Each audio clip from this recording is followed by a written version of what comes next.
saat Yesus dalam perut Maria, saat Yesus masih baru dilahirkan, tidak punya kuasa apa-apa. Maka Tuhan kami itu, Yesus mengaku, aku tidak dapat berbuat apa-apa dari diriku sendiri. Jadi yang membangkitkan itu bukan Yesusnya, cuman Yesus yang menjadi alat supaya Bani Israel percaya kalau dia itu utusan Tuhan. Nah sekarang dalilnya mana pengakuan Yesus bahwa hidup kekal itu adalah harus menyembah, malah tulang belulang yang dibangkitkan jadi hidup kembali. Ya Yesus Lazarus masih utuh dagingnya, belum hancur. Elia sudah hancur, masih dia bangkitkan. Bodoh jangan kau simpanlah. Assalamualaikum warahmatullahi wabarakatuh. Alhamdulillahirrabbilalamin. Wassalatu wassalam ala rasulillahi ajma'in. Rabbi syrahli sadri wa yassirli amri wahlul 'uqdatam min lisani yafqahu qawli. Amin amma ba'd. Alhamdulillah berjumpa lagi dengan saya Sugi Kristologi. Didukung channelnya. Semoga dengan banyaknya channel-channel dakwah Islam semakin berkembang, ya. Tentunya channel-channel dakwah ini tujuannya untuk membentengi umat. Nah, apa yang disajikan di dalam channel-channel ini insya Allah akan bermanfaat untuk umat. Oke, dilanjut menyaksikan video berikutnya. Herni, coba kau bantu Agus itu. Jalan keselamatan dan hidup itu Yesus katanya. Nah, jalan keselamatan untuk menyembah dirinya itu Yesus ajarkan di mana coba? Jangan gila permanen apa, Herni? Mister Gurinda kan tanya, apa tujuannya? Aku udah jawab keselamatan. Akuin dulu, bener nggak? Gitu. Kalau udah akuin bener, oke, loncat lagi di masalah lain. Oke, begitu Mister Gurinda. Mama betina ini ngomong juga rupanya dari tadi ketak-ketik. Ikut Yesus. Kamu ikut Yesus katamu. Apanya yang kamu ikutin Yesus? Coba. Yesus menyembah Allah. Dia taat Taurat. Kamu ikutin Yesus itu apanya yang kamu ikutin? Yang benar kamu ikutin Paulus. Nyembah Yesus. Sadar ndak kamu di situ, Mbak Betin?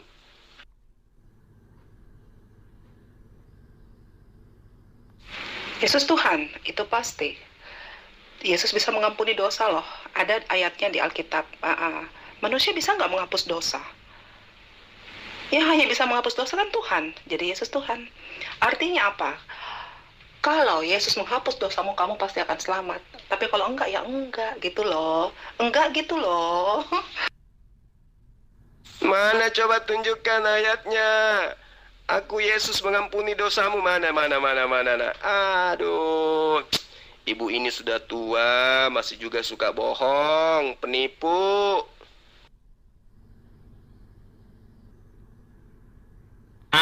makanya jangan bodoh, baca Alkitab saya itu.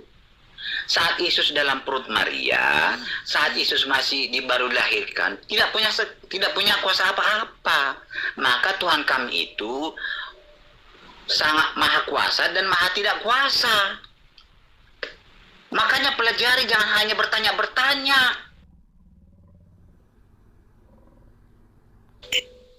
Anda tahu nggak ceritanya? Maksudnya Gunung Batuku, Tuhan adalah Gunung Batuku. Maksudnya apa coba? Kalau Anda asal jeplak aja ya sama aja.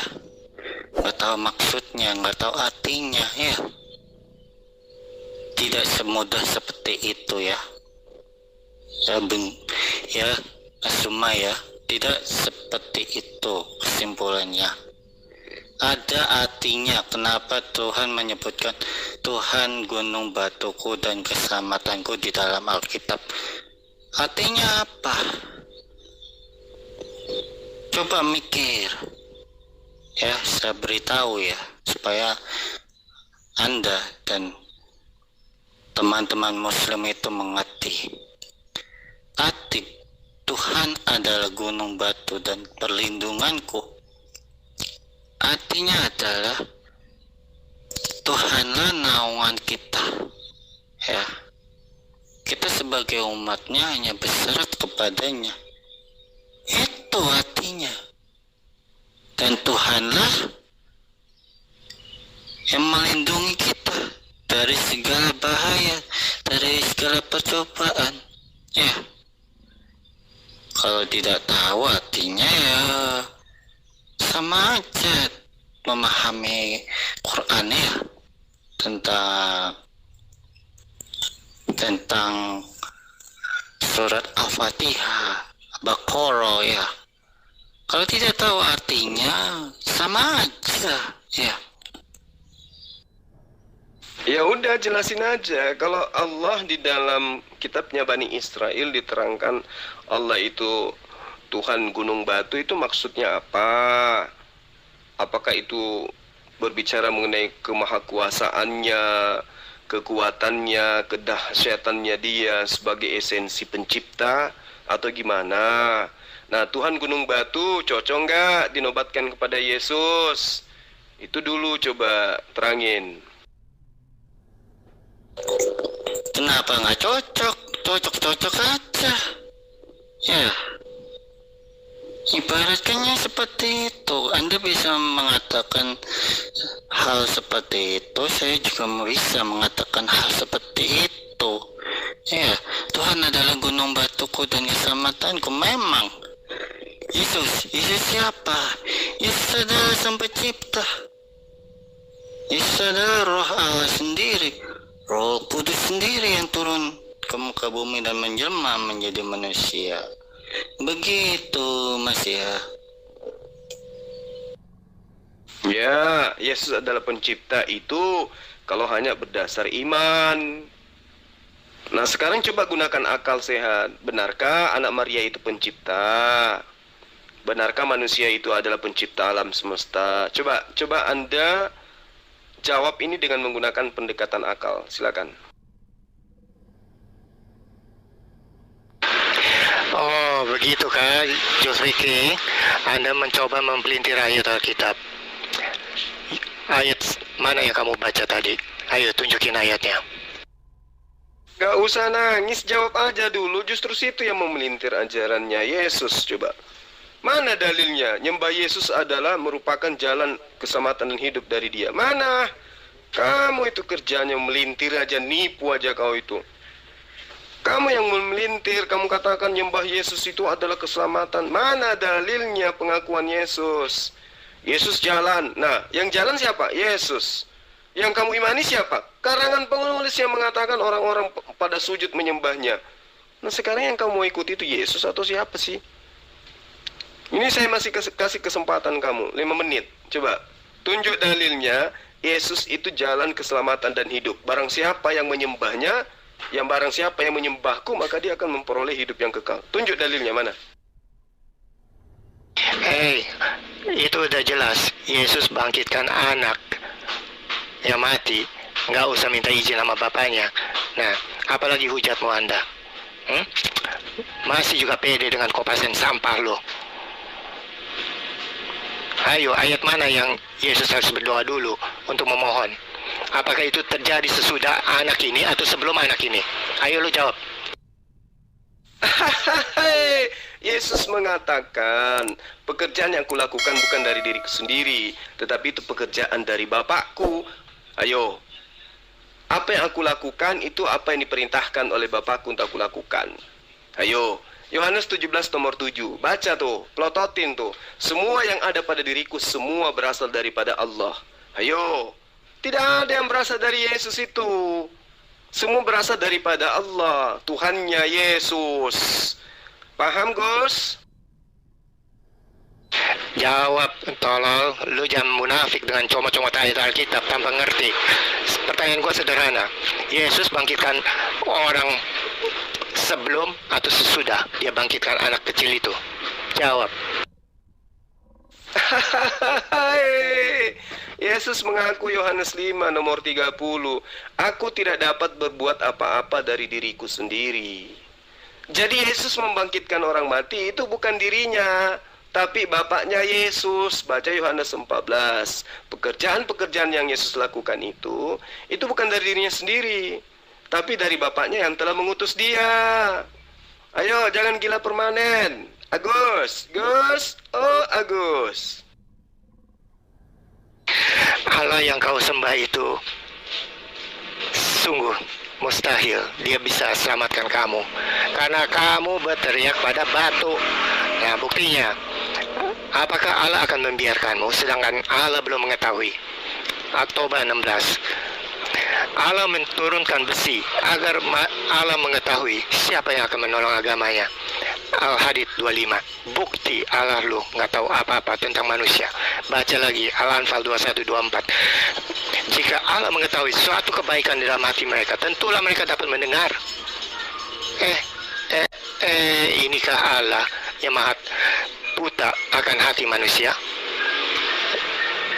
Nggak usah munafik dan kitab lu. Tak usah kamu kotorin kupingmu sendiri dengan suaramu bawa-bawa Al-Quran. Tak perlu membaca kitabku aja kamu nggak bisa.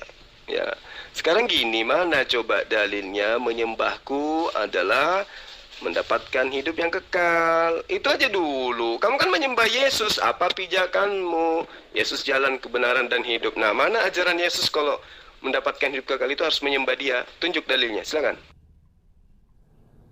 Ayo Zoma, jangan lari kiri kanan loh. Jawab pertanyaan gua. Ada nggak manusia di dunia ini yang bisa membangkitkan orang mati dengan hanya sebuah ucapan dari mulutnya? Silakan jawab jujur. Elia itu justru tidak perlu mengucapkan sesuatu, dia bisa membangkitkan orang yang sudah hancur lebur tulang-tulangnya. Yesus itu nggak ada apa-apanya. Terus Yesus itu bukan dia yang membangkitkan. Yesus mengaku, aku tidak dapat berbuat apa-apa dari diriku sendiri. Jadi yang membangkitkan itu bukan Yesusnya, cuman Yesus yang menjadi alat supaya Bani Israel percaya kalau dia itu utusan Tuhan.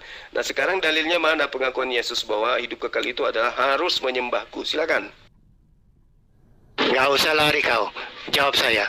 Ada nggak manusia di dunia ini yang membangkitkan orang mati hanya dengan mengucapkan keluar bangkit? Silakan. Elia pun tidak serupa. Jangan paksakan. Kan saya sudah bilang, saya kan udah katakan samamu, Elia malah tulang belulang yang dibangkitkan jadi hidup kembali. Ya, Yesus Lazarus masih utuh dagingnya, belum hancur. Elia sudah hancur, masih dia bangkitkan. Tapi mereka bukan membangkitkan. Yang membangkitkan itu adalah Tuhan Allah Subhanahu wa Ta'ala. Itu perlu kamu pahami. Ya, jadi gila itu jangan permanen dong.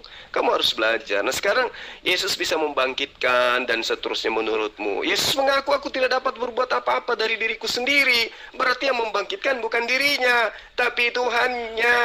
Sekarang mana dalilnya? Bahwa menyembah Yesus itu akan memperoleh hidup yang kekal. Iya, Elia perlu berdoa. Apakah Yesus juga berdoa dan sambil merebahkan dirinya di atas seorang yang mati? Jangan pamer ketololan lo.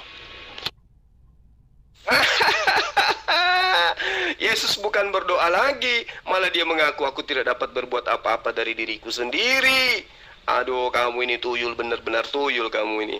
Sekarang mana dalilnya hidup kekal itu adalah menyembah diriku, kata Yesus. Silakan. Herni nggak mampu lagi VN, cuman ketak-ketik. Ditunjukkannya lagi Lukas 5:20, 1 Yohanes 1:9. Di situ Yesus tidak mengaku bahwa aku membangkitkan, tidak, atau aku mengampuni, tidak. Dia mengatakan dosamu telah diampuni, bukan berarti dosamu telah aku ampuni. Aduh, benar-benar betina ini. Jangan gila permanen apa ibu-ibu. Nggak usah lari kiri kanan kau bencong. Ya, ayatnya sudah jelas. Elia merebahkan tubuhnya di atas anak itu, dan sebelumnya dia berdoa, maka anak itu bangkit. Apakah Yesus juga harus turuti seperti itu? Tidak. Maka akui saja jujur, hanya Yesus yang sanggup bangkitkan anak atau orang mati dengan sebuah ucapan di bumi ini. Bodoh jangan kau simpan lah. Bodoh. Paham, kamu bodoh mengimani batu sebagai Allahmu. Mana ucapan Elia mengatakan aku tidak dapat berbuat apa-apa dari diriku sendiri? Ada nggak? Ada nggak ucapan Elia kayak begitu? Kalau Tuhanmu Yesus ada, coy. Aku tidak dapat berbuat apa-apa dari diriku sendiri. Apa yang aku lakukan adalah apa yang diperintahkan oleh Tuhanku untuk aku lakukan. Gimana, cok? Ayo, kau ngatain aku bencong? Lah, suaramu aja kayak banci kaleng, gimana sih? Gini aja, Gus. Tunjukkan aja buktinya. Hidup kekal itu adalah menyembah diriku. Mana ucapan Yesus? Silakan. Saya membaca fakta, Pak. Anda menghujat dengan logikamu. Kalau kamu tidak percaya apa yang ditulis, apalagi orang dunia percaya dengan apa yang kau ucap. Anda bukan berdebat dengan pesorak. Kita debat secara teks, bukan logikamu yang dihargai. Tekstual, bukti. Ya, kalau tekstual mana coba pernah kamu membaca kitabku? Pernah enggak kamu membaca berdasarkan teks yang ada dalam Al-Quran? Tidak pernah kan? Banyak cerita. Sekarang coba tunjukkan dalilnya. Mana pengakuan Yesus bahwa hidup kekal itu adalah menyembah Yesus? Pengakuan Yesus loh, kan dia yang jalan, dia yang selamat, keselamatan dan hidup. Yesus, bukan pengarang kitabmu. Maka sejatinya yang harus menunjukkan pernyataan bahwa menyembah Yesus adalah keselamatan, hidup kekal, Yesus. Nah, mana dalilnya? Coba tunjukkan. Dan lo, ya, penyembah batu Arab, budak Arab, apakah pantas Allah kerjanya mengutuk-ngutuk manusia untuk mati? Coba jelaskan, siapa yang menulis surat Al-Ahab 1-11, 1-5? Apakah pantas mengimani Allah yang suka manusia itu dikutuk? Pakai otakmu. Salto. Coba dalilnya mana? Ya, mana ajaran Yesus yang adalah jalan bahwa dia harus disembah? Nggak ada kan? Nah, makanya kamu kesana kemari belepotan. Kamu katakan membangkitkan orang mati dan seterusnya. Saya ajarin sama Gus, ya, sebagai materi terakhir dari saya supaya kamu itu jangan gila permanen. Yesus itu mengajarkan di dalam Yohanes 5 nomor 20. Yohanes 4 nomor 34 lah. Ya, salah satunya di situ Yesus berkata, makananku adalah melakukan pekerjaan yang merupakan kehendak Dia yang telah mengutus aku dan menyelesaikan pekerjaan-pekerjaannya. Berarti Yesus itu melakukan pekerjaan yang diperintahkan oleh Tuhannya untuk Ia lakukan. Berarti Dia pesuruh. Ngerti? Sekali lagi saya katakan, di dalam Yohanes 4 nomor 34, makananku adalah melakukan kehendak Allah yang mengutus aku dan menyelesaikan pekerjaan-pekerjaan yang diperintahkan kepadaku. Artinya Yesus membangkitkan itu karena itu perintah Allah untuk dia. Diperintahkan oleh Allah untuk ia lakukan itu. Ngerti ya? Ngerti enggak?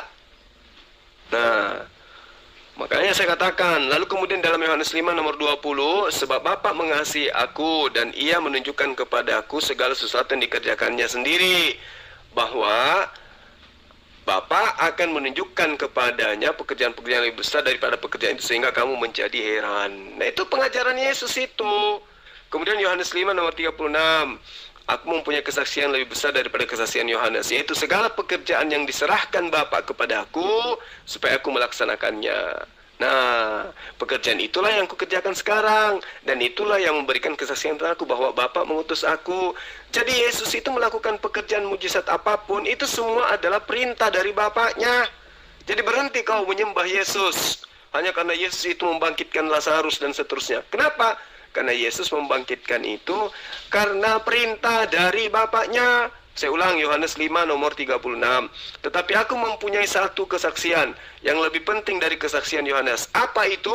Yaitu segala pekerjaan yang diserahkan Bapa kepadaku. Berarti Yesus itu hanya penerima tugas supaya aku melaksanakannya. Pekerjaan itu juga aku kerjakan sekarang, dan itulah yang memberi kesaksian tentang aku, bahwa Bapa yang mengutus aku. Jadi kamu jangan gila permanen. Ya, jangan gila permanen. Kamu waraslah setelah saya terapi kayak begini, tolong supaya kamu itu tersadarkan. Jangan gila permanen.